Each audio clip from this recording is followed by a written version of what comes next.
এইটো মই এতিয়া বনাই আছো দহি চকৌনি আচাৰ বনাই আছো। গোৰ্খা ৰেচিপি হয় এইটো, গোৰ্খা চাটনি। এইটো গোৰ্খাহঁতৰ স্পেচিয়েল চাটনি হয়। মই আপোনালোকৰ আগত লৈ আহিছো যে আপোনালোকৰ লগতো মই শ্বেয়াৰ কৰিম বুলি। এতিয়া মই দি আছো ইয়াতে দহি গোটা দহি দিব।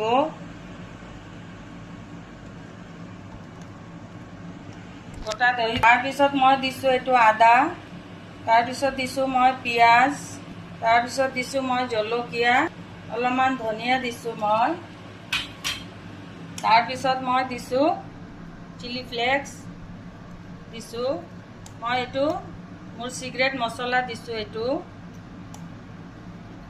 আৰু এইটো মই দিছো গোলমৰিচ, আৰু বাকী মিশ্ৰণ মই দি আছো। বাকী মিশ্ৰণটো মই দি আছো।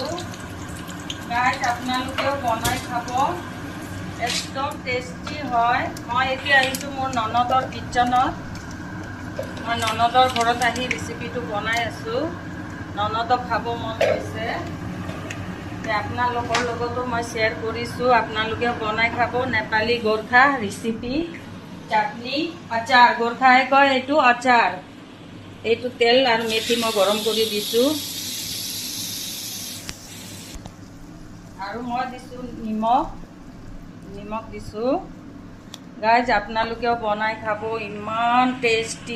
এইটো গোৰ্খাহঁতৰ হয় ৰেচিপিটো। মই দাৰ্জিলিঙতো খাই আহিছোঁ, আৰু আমি ঘৰতো বনাই খাওঁ, কিন্তু চবৰ অলপ বেলেগ বেলেগ হয় ৰেচিপিটো। আমি এনেকুৱা বনাই খাওঁ। গাইজ ভাল লাগিলে লাইক শ্বেয়াৰ কৰি দিব। কেনেকুৱা লাগিল আজিৰ ভিডিঅ'?